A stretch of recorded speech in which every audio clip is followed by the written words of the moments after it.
Call this meeting of the Reno City Council to order at 6 p.m. February 9th, 2015. I'd like to invite everyone to stand and for the invocation by Mayor Pro Tem Rick Jordan. If you would remain standing for the pledge of the United States and the Texas flags. Shall we pray? Our Father and our God, we come before you tonight humble that when we think of what you've done for us and the provisions you've made for us, and when we think of who we are and who you are. Lord, we just pray that you would lead and guide in the meeting tonight. Give us wisdom, do those things according to thy will. Lord, help us to do the things and make the decisions that are beneficial to our community, our fellow citizens. And Lord, we pray that you bless our lives to your service.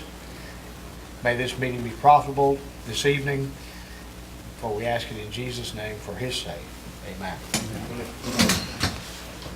I pledge allegiance to the flag of the United States of America and to the republic for which it stands, one nation under God, indivisible, with liberty and justice for all. Honor the Texas flag. I pledge allegiance to thee, Texas, one state under God, one and indivisible.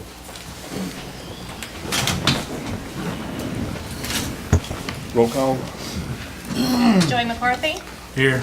Brandon Thomas. Here. Rick Jordan. Here. Walter Cooper. Here. Amanda Willows. Here. William Huberger. Here. Let the record show all present.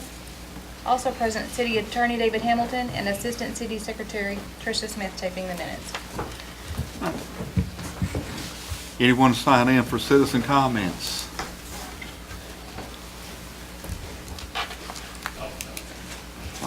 Thank you, Chief. All right, I'm going to move down to item 7, new business, discuss, take action on. C, annual municipal audit for 2013-2014 fiscal year. We have Jonna McNeil. She's going to make comments and explain the audit to us. Okay, did each of you receive a copy of the financial statement? And if you've had an opportunity to look at it, did any of you have questions about the financial statement? I think that what you will notice about it is that you have what's called an unmodified opinion on your financial statement, which that means that we're not reserving anything or saying that there is a problem except for something, or that everything is good except for this or that. It's an unmodified opinion, so that's the best opinion that you can get. We also do, you do not have to have what's called a single audit, so you don't have any federal programs right now that are requiring us to audit those. But you do have to have your audit in compliance with government auditing standards. And we do a compliance with laws, rules, regulations, contracts, and grant agreements. We did not find any problems with those types of compliance issues. And we also look at your internal controls over financial reporting during that time. And if we had found significant weaknesses in your internal control, we would have reported those to you in that particular section. And so there were not any specific significant internal control issues that we ran into while we were here doing the audit. Everything went very smooth. We were provided the information that we needed timely.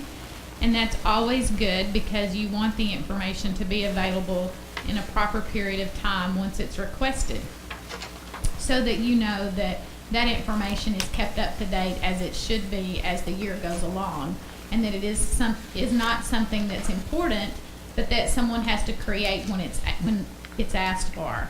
And so we have no problems like that that we have encountered here at the city. Your reconciliations all appear to be done appropriately. There appears to be good internal controls over your cash collections and your cash disbursements. And we do like to remind you that we do not look at every transaction while we're here. We look at a sample of your transactions, enough of those that we feel like that it's supposed to be representative of the whole. And we would hope that if there was a problem, that it would rear its head for us during the time that we're looking at your transactions. Your audit report contains a lot of information presented in a couple of different ways, but The one that I like for you to spend the most time looking at is the report on page 12 and 14. These two financial statements are reported on the same method that you do your budgeting. And you'll see that they're reported by fund, which is the way you really think about your entity. So you'll see on page 12, it has your general fund, and you can see that your general fund had assets of $315,000. You had a few liabilities, not a lot, and your fund balance for your general fund was $299,000. Then you have your debt service fund, which is money that you get from the levying of taxes that's set aside specifically for debt service, and you'll see there that you had $127,000 in that fund, and a little some revenues that you're not going to collect within 60 days of your year end, so they're taken out. Even though they're up in your receivable, they're taken out there in the bottom, and that leaves you with a fund balance of $120,000. The other fund that you have in your governmental, those other governmental funds, those are special revenue funds set aside for specific projects, the largest of which you have is the Reno Crime Control Prevention District. So it's a component unit, it's called a blended component unit, so it's an entity of in itself, but because of its significant connection to the city, it's actually reported in the financial statements as a standalone fund within your financial statements. And so if you had other special revenue funds, like we've had the park fund and some of those things in the past, there might be several funds that might collapse together to make that other governmental fund. But like I said, the biggest significant fund that you guys have is the money that is in that Reno Crime Prevention District.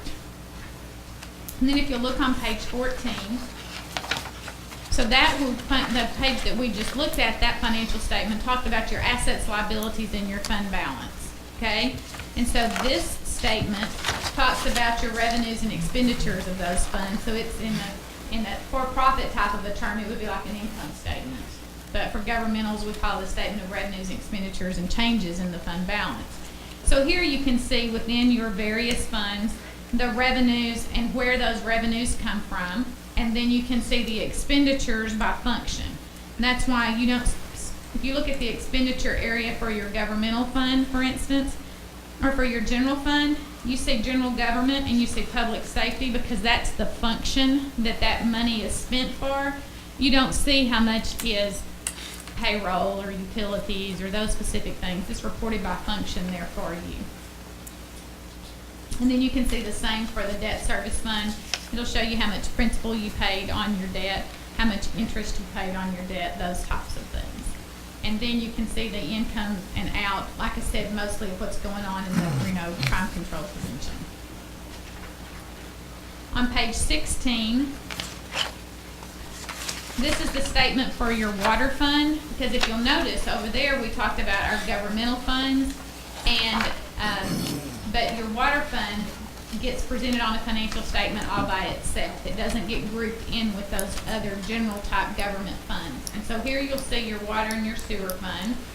And this 16 is your statement of net position, which is like a balance sheet. It's going to tell you what your assets and liabilities are.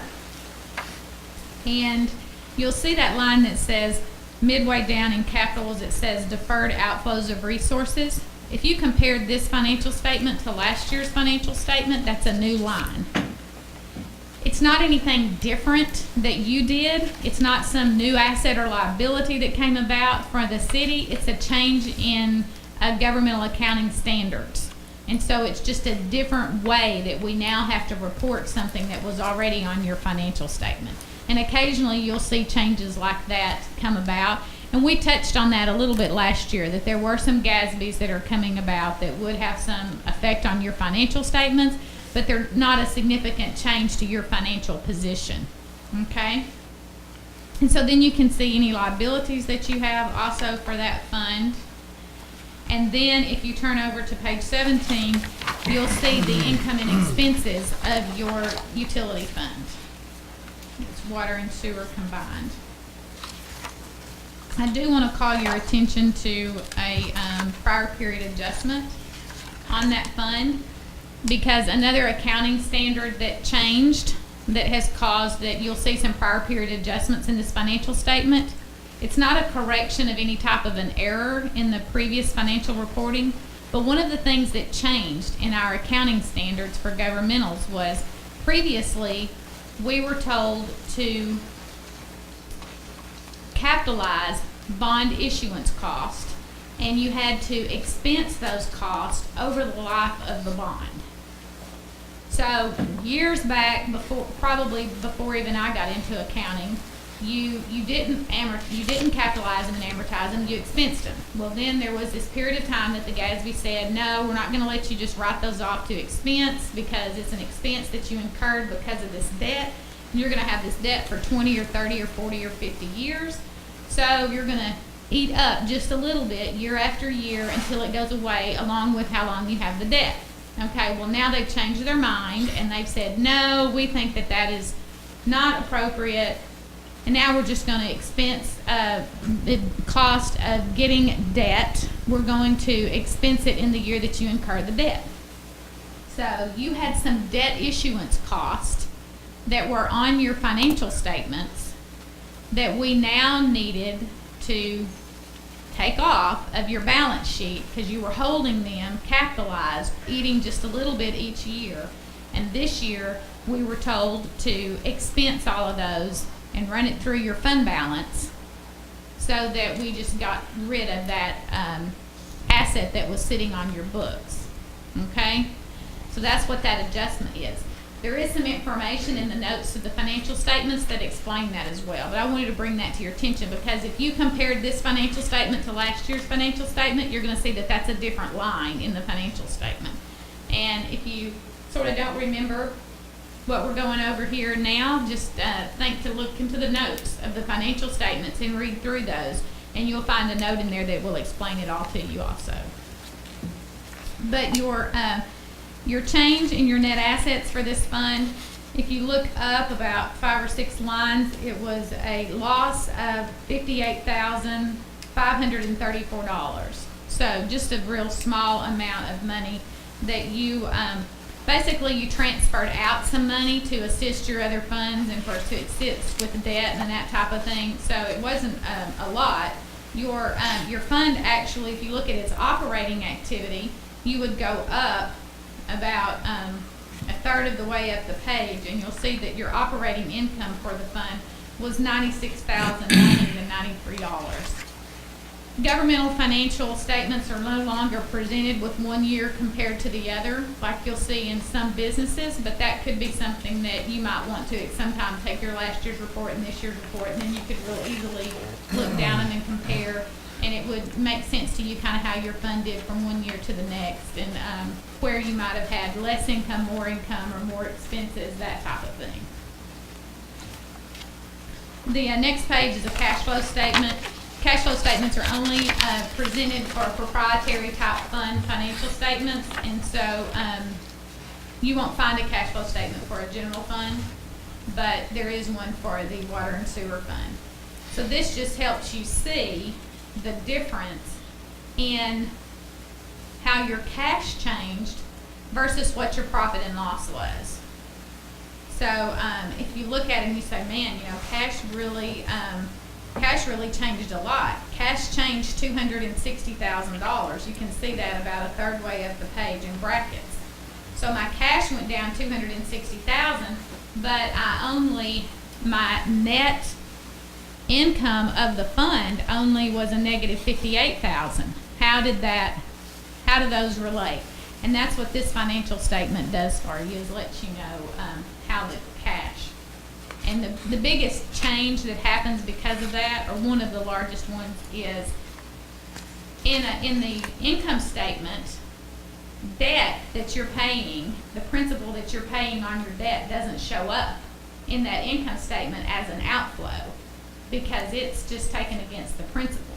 But when you look at it from a cash standpoint, it did leave your cash. It paid down your debt.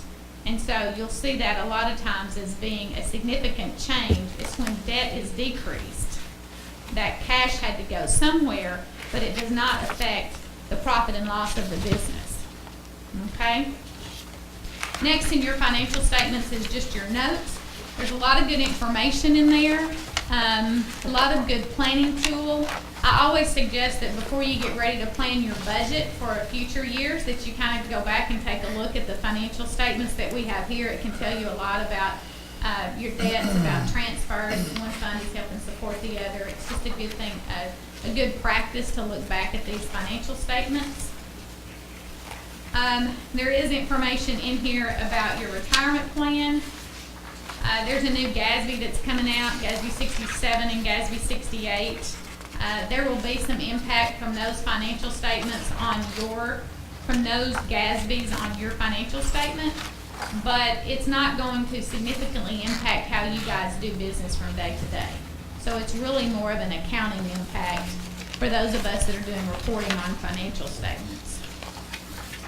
If you'll look on page 35,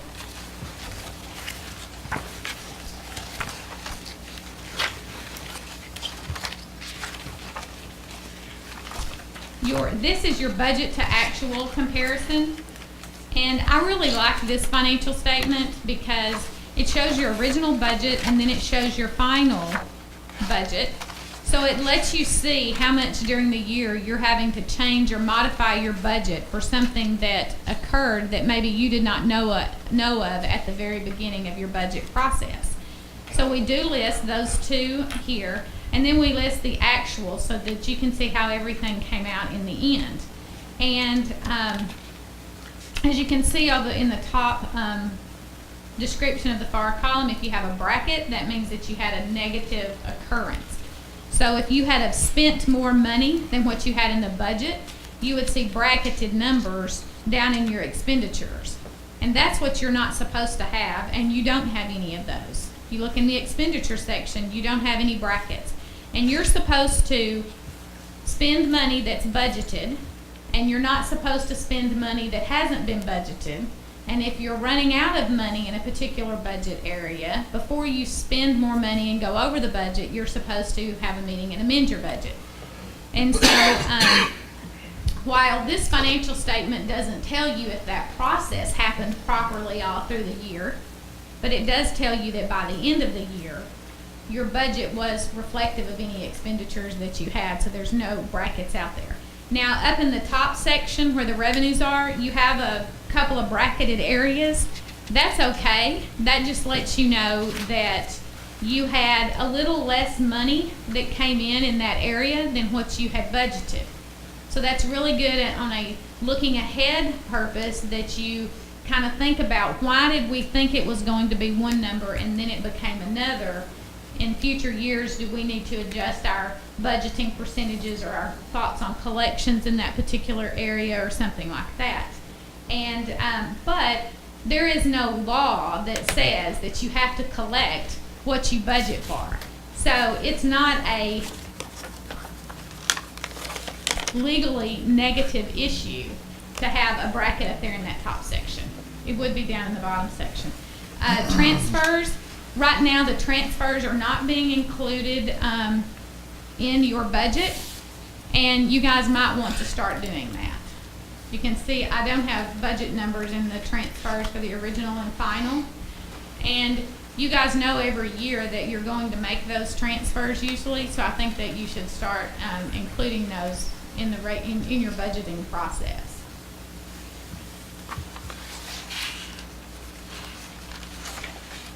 But in this situation, your general fund was receiving at both times from the sale of the capital assets. That's not something that you would budget, but transfers in, I think it would be good for you to budget for those. That pretty much, the rest of what's in the financial statement is not really, there's, like I say, there's more information on pensions, but that's not really something that I feel like we should spend a lot of time on. It might be something that you guys want to read on your own, and if you have some questions about it, you're welcome to call me. That disclosure is provided to us by your retirement company, and then we're just required to include it inside your financial statements. But I want to thank you for the opportunity to do your audit. It's a pleasure. Everyone here is so nice to work with, and your books and records are in order, And I can't tell you how nice that is to come into audit somewhere and things be ready to be audited. Thank you. Any one of the council have any questions for Jonna? No? Thank you. Thank you. Jonna. I'd like to make a comment. The reason we've got such a good audit report is because of the staff we have. It takes everybody to make it work, from the newest employee to the oldest, from the oldest elected official to the newest. We're all involved in the process. It takes us all to get reports like we've obtained. Yep, and I think the longevity of your staff is really such a plus for you in that area, because they all know what they're supposed to do, and they own their jobs, and they make sure that it happens. We don't want you to come in here waving a red flag. I come here, I'm wearing the white ones. You know, one more comment, the transfers that were mentioned, the transfer of the $250,000 was due to the ice storm. You know, that was something that we had no idea was going to happen. We'd have probably run and hid if we'd known it was going to happen. We're just fortunate we had money that we could transfer to use to get us over the hump. That's right. But thank you again, and we look forward to working with you another year. Thank you. Thank you. All right, I wish I'd ask, I think what we need to do is to have a motion to accept the audit.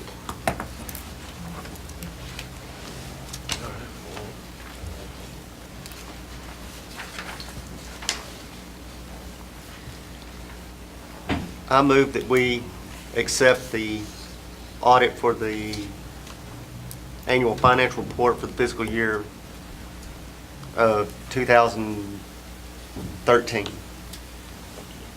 2014. I'm sorry. Second. I have a motion by Mr. Thomas, a second by Mayor Pro Tem Jordan, that we accept the annual municipal audit for the 2013-2014 fiscal year. Anyone have any questions, comments? All in favor? Aye. Opposed? Motion carries. All right, I'm going to bounce up here to item A under item 7, new business, discuss take action on. Consider approval of resolution number 2015-1, authorize the submission of an application to the Texas Department of Agriculture for a Texas Community Development Block Grant Program grant. We have Rachel, and I almost called you your maiden name. Good evening, council members. This is basically the same application that y'all had submitted in the past. You're still in the top tier for scoring, but the bottom of the top tier due to the poverty level they're in Reno. I'm going to pass out.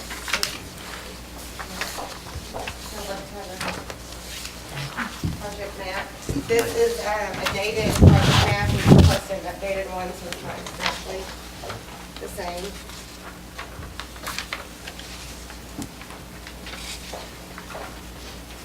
Thank you.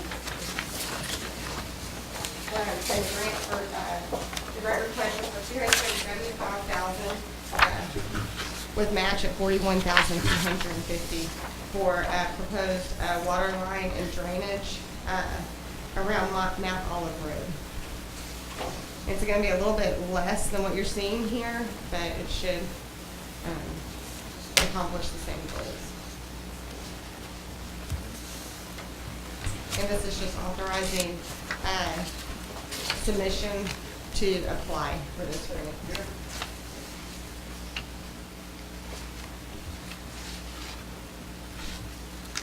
Any questions? Anyone have any questions for Rachel?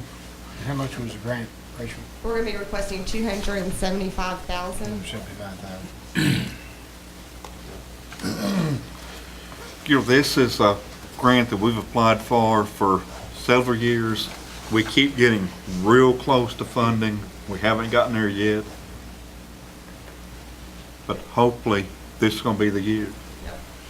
We're in the same, we're in the top tier where all the points that you can get or you're getting. It's just the, one of the point line items is the poverty rate. When would we know? And if we're gonna get funded, not for a while, probably for the end of this year. I think the submission deadline is coming up in March, and then they review them at the state level for usually at least 6 months, but I've actually known them taking up to a year to review the application, so it'll be a while. Yeah.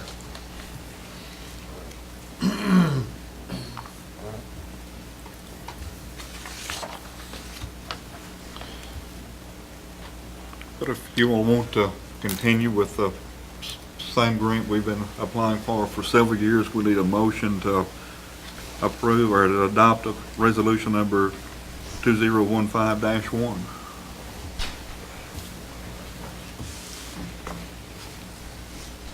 I make a motion we approve resolution number 2015-1.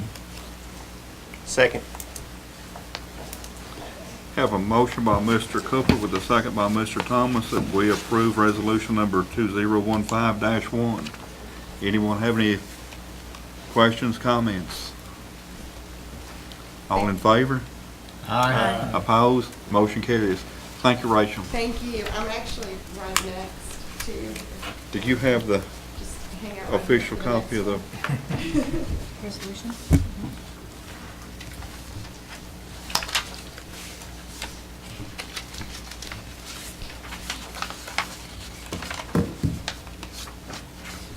I need to put the number on there. well, are you gonna sign that for Kara, or? We can pick that up. All right. Okay. We'll get the name changed and we'll get it to you. All right, thank you very much. Thank you. Thank you.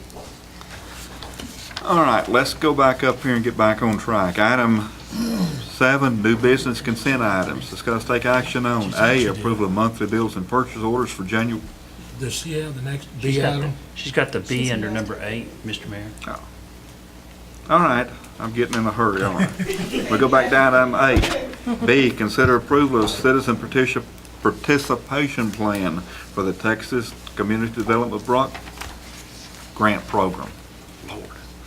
Rachel again. Yes, this is required as part of the application. It's just a written plan to give citizens a forum to voice their opinions about the grant application process and the grant as it continues on. And it's just required to have a written plan for the public hearings as part of the application process.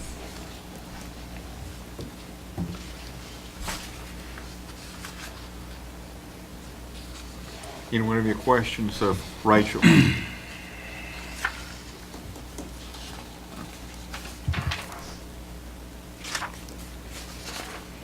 We did a motion to approve the Citizens Participation Plan for the Texas Community Development Block Grant Program. Mayor, I make a motion we approve the citizens' participation for the Texas CDBG program. I second. Second. Have a motion by Mr. McCarthy, a second by Mr. Cooper, that we approve the Citizens Participation Plan for the Texas Community Development Block Grant Program. Any further discussion? All in favor? Aye. Opposed? Motion carries. Thank you again. Thank you very much. Thank you. Opportunity to. All right, item 7, new business consent item. Discuss take action on A, approval of monthly bills and purchase orders for January 2015. B, approval of minutes for the January 2015 City Council meetings. C, financial update as of January 31, 2015. D, monthly activity reports for January 2015 from 1, Police Department, 2, Public Works Department, 3, Reno Volunteer Fire Department. You know, real quick before we make a motion or ask for questions, Jerry's not here tonight. His son's birthday, and he wanted to go to the birthday party instead of coming to the council meeting. Anyone have any questions, comments on consent items?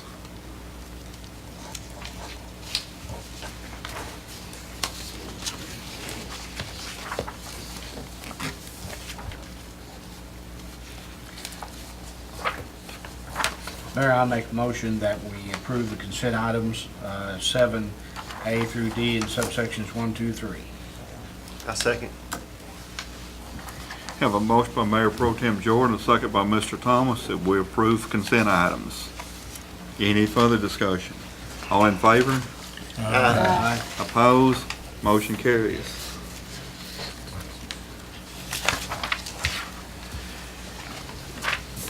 Back down to item 8, new business, discuss take action on.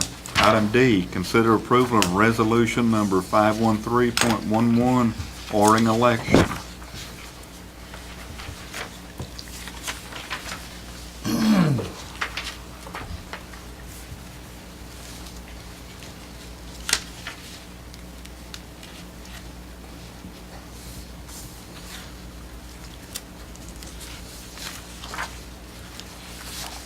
Mayor, I make a motion that we approve resolution number 513.11, ordering the municipal election. Second. Have a motion by Mayor Pro Tem Jordan, a second by Mr. McCarthy, that we approve resolution number 513.11. Any further discussion? All in favor? Aye. Opposed? Motion carries. Item E, racial profiling report for 2014 from Reno Police Department. Chief Birch.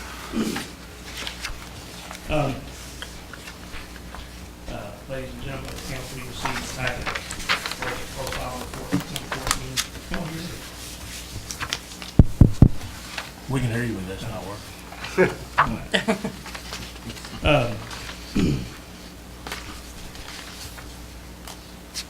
Not a lot different from last year to this year. Wrote a few more tickets. The analysis of it, I didn't see any glaring issues with it.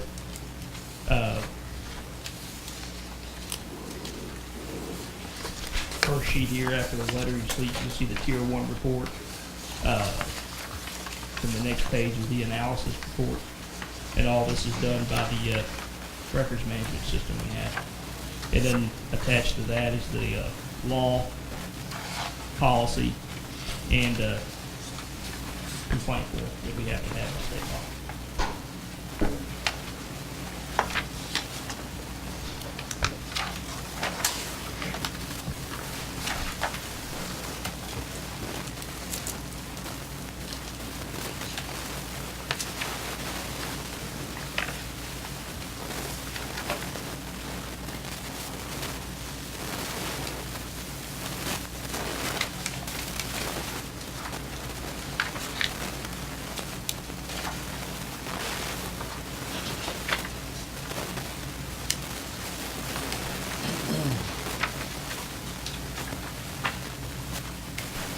Have we ever had an audit, an outside audit done on the racial profile? Yeah, well,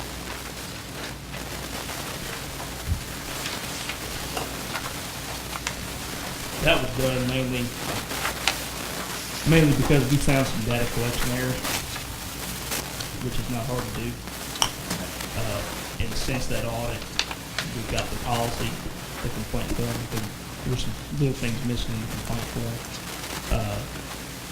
And then now, we check whenever tickets and arrests are done, we check, I check the racial profile data for each one, make sure it's done properly. That way, at the end of the year, when it's time to do it, all I gotta do is do the report. Voila.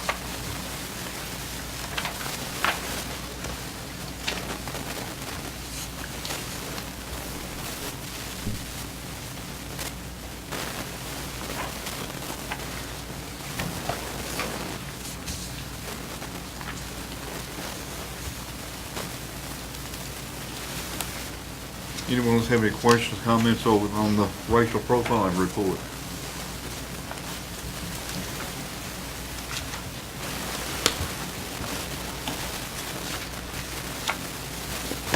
If not, we need a motion to accept the racial profiling report.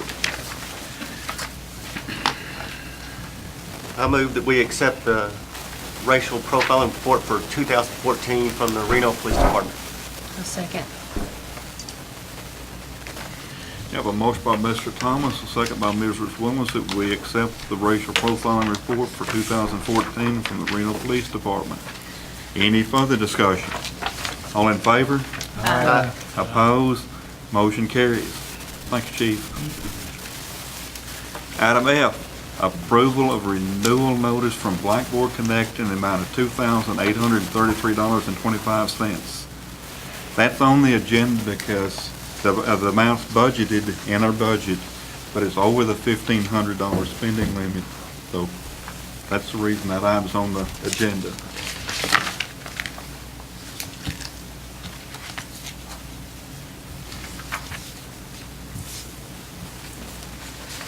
Could I get a motion to authorize the expenditure for Blackboard Connect?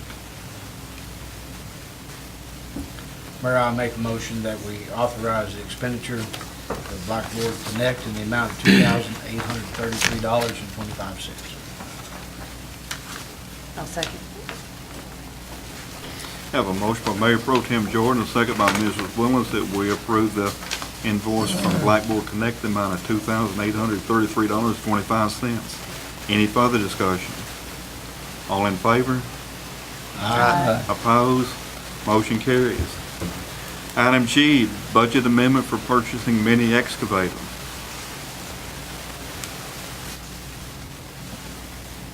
That's just a little housekeeping on prior action we've done. We approved purchasing the mini excavator, but we did not approve a budget amendment.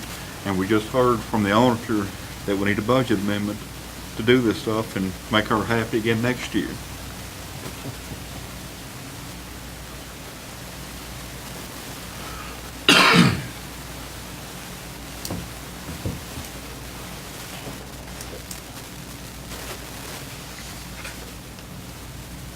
I make a motion, we do a budget amendment for purchasing a mini excavator.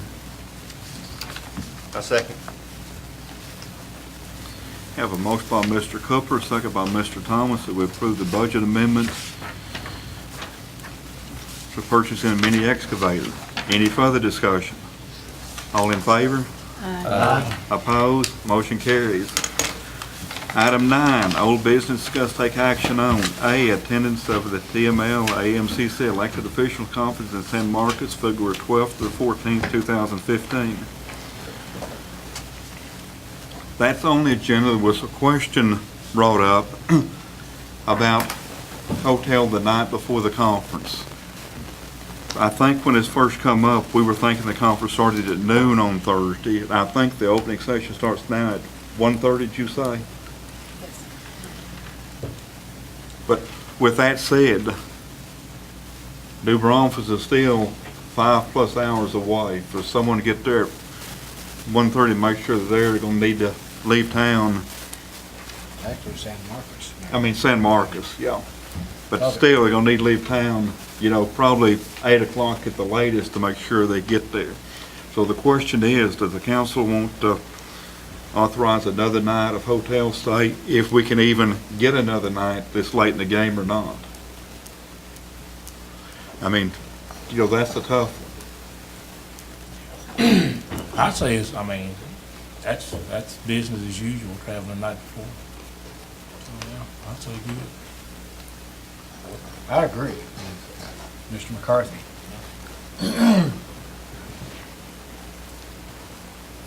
You I don't, already thought it was for Wednesday night anyway. after you drive 5 hours, you really don't want to go in there and sit down for 3 or 4 hours and listen to someone speak. Not to attend it, yeah. And if Well, you are there, you're not going to be as sharp. Would you make that in the form of a motion, please, sir? I'll make a motion that we cover the night before hotel stay for those that are going to the San Marcos conference. We really can't do that with the way this item's worded, but we probably need to, at a next meeting, is to put something to cover us on next conferences that, start in the middle of the day. Look at, maybe they're gonna be any further than Dallas or something. But we can't do that tonight with the way this is worded, but we can take care of the San Marcos. I agree. Did I get a second? I second. I second. I have a motion by Mr. McCarthy, a second by Mr. Cooper to authorize council members attending the elected officials conference in Marcus to be reimbursed their city hotel room Wednesday night, the day before the conference starts. All in favor? Aye. Opposed? Motion carries. All right, item B, litigation contract for Lamar County Water Supply. Being that's litigation involved in court proceedings, unless I hear objection, that needs to be heard in executive session. All right, hearing none, let the record reflect that the council going to enter executive session at 6:41 p.m. to discuss litigation contract with Lamar County Water Supply under Texas Government Code Section 551.074, consultation, or 551.071, consultation with attorney. Let the record show the City Council's executive session, 6:41 p.m. I said it twice. All right, let the record reflect City Council is reconvened in open session at 6:56 p.m. Item 9, discuss take action on B, litigation contract with Lamar County Water Supply. Let the record show no action taken in executive session on that item. One comment before we adjourn, since the majority of the City Council is going to be in attendance in San Marcos elected officials conference Thursday, Friday, and Saturday, notice of meeting will be posted at City Hall. But it'll just show that majority of the council is going to be in attendance in San Marcos, be no action taken during that conference, but since there's going to be a majority, we've got to post the meeting to comply with open meetings rules. All right, no further items on the agenda. I'll declare the meeting adjourned.